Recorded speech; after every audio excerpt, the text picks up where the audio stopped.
see what are the safe laboratory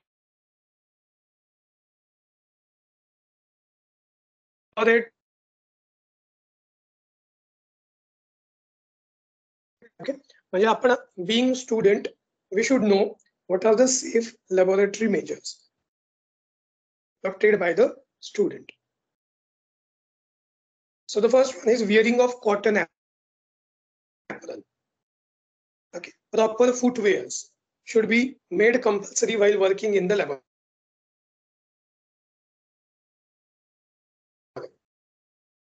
करत असताना ज्या वेळेला तुम्ही कॉलेजच्या लॅबमध्ये याल, फिजिकली जेव्हा केव्हा कॉलेज सुरू होईल आणि तुम्ही कॉलेजच्या लॅबमध्ये याल, त्यावेळेला तुम्हाला लॅबमध्ये ज्यावेळेला प्रॅक्टिकल असेल, त्यावेळेला तुम्हाला लॅबमध्ये लॅब कोट घालूनच यायला लागेल. तुम्ही सगळ्यांनी लॅब कोट यूज केला असेल, सगळ्यांकडे लॅब कोट असेल. लॅब कोट म्हणजे काय की ज्याला आपण ॲप्रॉन म्हणतो. ठीक आहे. व्हाईट कलरचा लॅब कोट असतो, ॲप्रॉन असतो. तो सगळ्यांना विकत घ्यायला लागेल आणि लॅबमध्ये जेव्हा केव्हा तुम्ही याल त्यावेळेला तुम्हाला you have to wear the lab coat. Okay. As well as proper footwear जे की सगळ्यांकडे असतात. चपला घालून येणं गरजेचं आहे. म्हणजे लॅबमध्ये अनवाणी पायाने जायचं नाहीये. Okay. Then head should be capped and hair should be tied properly to prevent catching fire. आता दुसरी महत्वाची गोष्ट म्हणजे काय की मोस्ट ऑफ द मायक्रोबायोलॉजिकल ज्या लॅब्स असतात अशा लॅब्स मध्ये हेअर कॅप घालायला लागते. Hair should be capped. आता या कोरोनाच्या काळामध्ये तुम्ही बऱ्याच वेळेला लोकांना असं बघितलेलं असेल विच आर विअरिंग पीपी किट ज्यामध्ये हेअर कॅप सुद्धा असते. म्हणजे डोक्याभोवती एक प्लास्टिकची कॅप असते ज्यामध्ये पूर्ण सगळे केस आपले पॅक करायचे असतात. So that in the laboratory also one should have to use hair cap so that it should not catch fire. Okay, कारण की वेगवेगळे आपण बर्नर यूज करतो आणि फ्लेम म्हणजे आपल्या केसांना फ्लेमनी कॅच नाही करायला पाहिजे किंवा त्यामुळे केस जळायला नाही पाहिजे. आपण ही काळजी घेणं गरजेचं असतं. तर आपल्या लॅबमध्ये सुद्धा आपण ऍक्च्युली हेअर कॅप यूज नाही करत.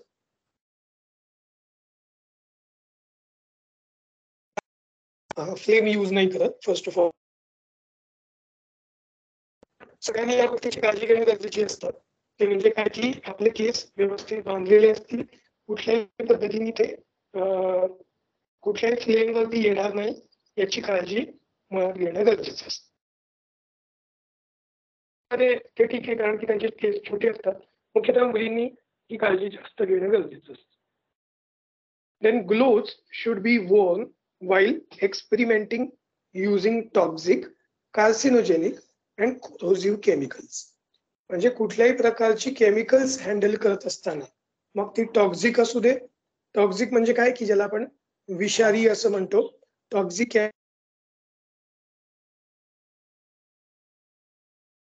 म्हणजे काय की ज्याच्यामुळे कॅन्सर होऊ शकतो. अशा केमिकलला काय म्हणतात? Carcinogenic chemical.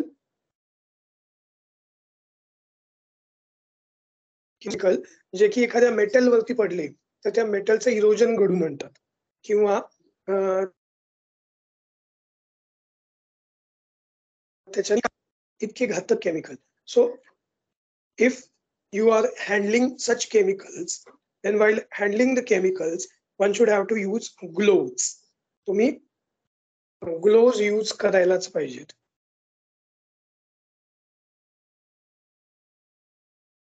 Chemicals, okay?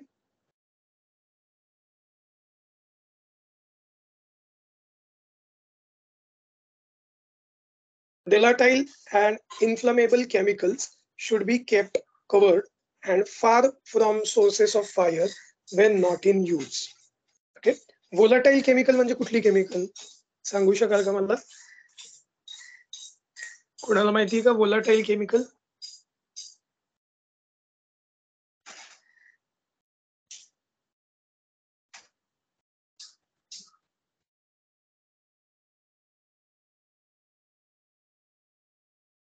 आपण कशाला volatile म्हणतो? माहिती आहे तुम्हाला?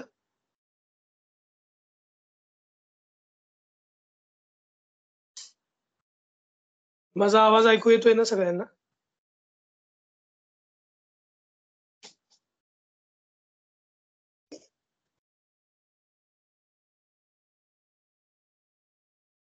Hello, am I audible? हवेत उडून जातो तो केमिकल ना? येस, असे केमिकल जे हवेमध्ये उडून जातात. फॉर एक्झाम्पल पेट्रोल आहे, रॉकेल आहे, ठीक आहे. हे सगळे हवेमध्ये उडून जातात. का हवेमध्ये उडून जातात? कारण की त्यांचा बॉइलिंग पॉइंट हा रूम टेम्परेचर पेक्षा कमी असतो. त्यामुळे रूम टेम्परेचरला ते ऍक्च्युली बॉईल होऊन वेपराइज्ड होऊन जातात. ठीक आहे, बॉईल म्हणजे बॉईल झालेले असं जाणवत नाही पाण्यासारखे आपल्याला, but they get converted from liquid state into gaseous state. Okay, so such chemicals are called volatile chemicals. It should be kept covered. म्हणून असे केमिकल्स काय करायला पाहिजे? कव्हर ठेवायला पाहिजे, म्हणजे कायम झाकून ठेवायला पाहिजे. आणि इन्फ्लेमेबल म्हणजे काय?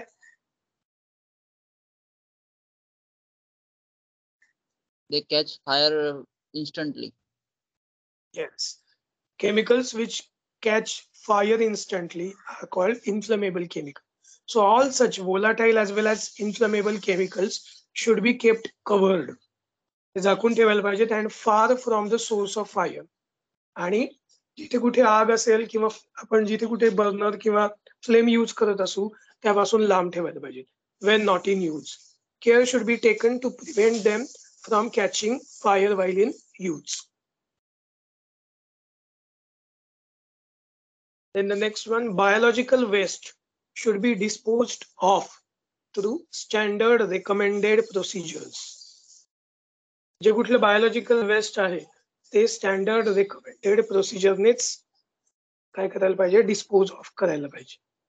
आता तुम्ही बऱ्याच वेळेला पॅथॉलॉजिकल लॅब मध्ये गेला असाल, इथं जे जे डस्टबिन असतात त्या डस्टबिनला जी बॅग लावलेली असते ती ब्लॅक कलरची असते, त्याच्यावरती बायो हजार्ड असा एक सिम्बॉल असतो. मग त्यामध्येच ते वेस्ट जायला पाहिजे आणि त्या वेस्टचं काय झालं पाहिजे? प्रॉपर आपल्या नॉर्मल डम्पिंग ग्राउंडला न जाता त्याचं काय केलं गेलं पाहिजे? इन्सिनरेशन केलं पाहिजे, म्हणजे ते जाळून टाकलं गेलं पाहिजे. तर तसंच त्याचं प्रोसेसिंग होतं. जनरली आपले जे लॅबोरेटरीचे वेस्ट येतात ते बायो हजार्डस वेस्ट मध्ये येत नाही, कारण आपण कुठलंही इन्फेक्शियस मटेरियल हँडल करत म्हणून.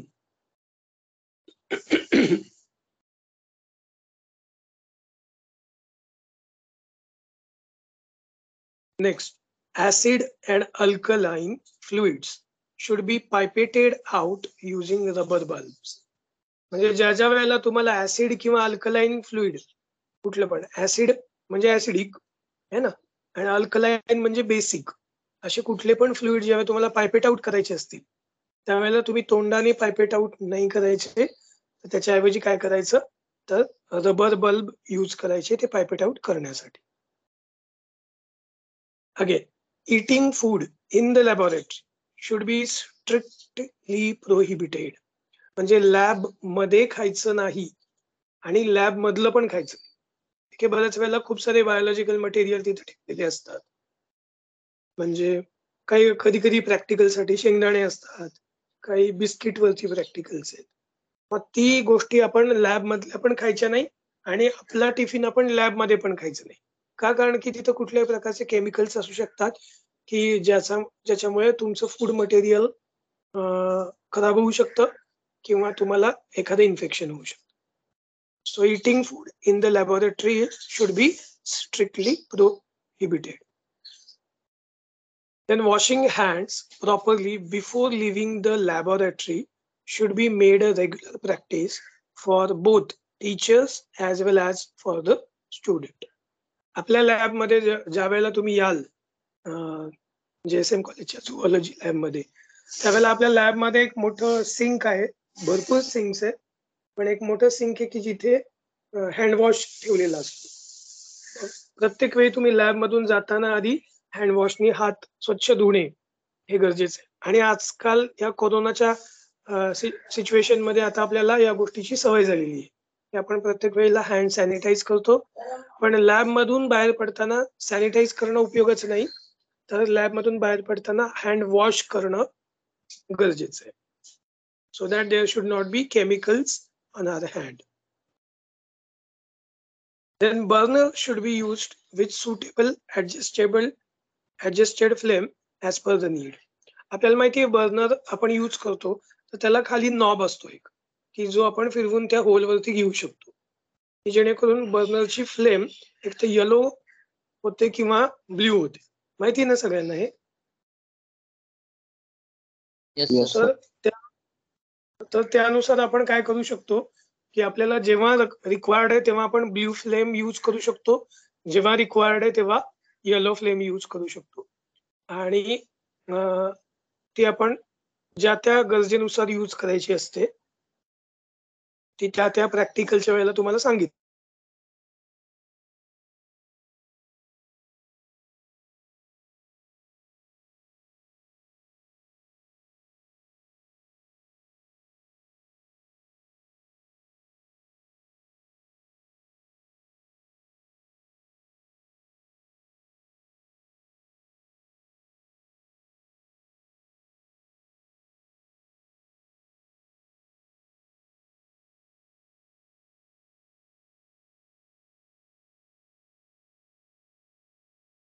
Hello, am I audible now? yes. Okay. So when there is not use of burner should not be kept on. Okay, so that is another thing. Then electrical appliances need to be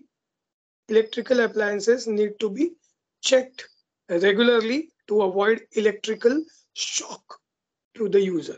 म्हणजे वेगवेगळी जी आपण electrical appliances use करतो, ती electrical appliances use करताना या गोष्टीकडे लक्ष द्यायला पाहिजे, की ती व्यवस्थित ठेवलेली आहेत की नाही, व्यवस्थित चेक्ड आहेत की नाही, so that there should not be any shock circuit. Then the incubator, balance, centrifuge machine and other electrical equipment should not be moved frequently from their place. म्हणजे मोठी मोठी अशी इन्क्युबेटर किंवा बॅलन्स किंवा सेंट्रिफ्यूज मशीन अशी जी मोठी मोठी आणि जड इन्स्ट्रुमेंट आहेत ती सारखी हलवायची नाही from one place to another place. While observing studies through the compound microscope, both the eyes should be kept open. Students should be trained from beginning for the same. म्हणजे ऍक्च्युअली ज्या वेळेला आपण compound microscope किंवा light microscope use करत असतो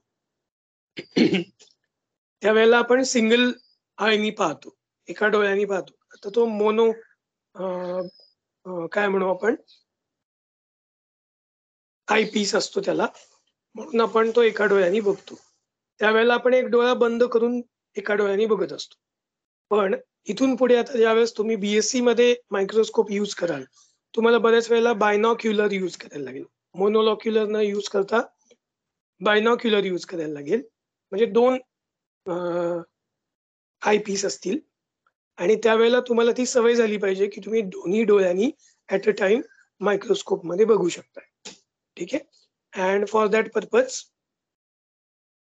ज्यावेळेला तुम्ही single microscope use करता त्यावेळेला सुद्धा तुम्ही दोन्ही डोळ्यांनी बघण्याची सवय ठेवायला पाहिजे. Objective lenses should not touch the cover slip or slide while focusing them. आपण बऱ्याच वेळा मायक्रोस्कोपला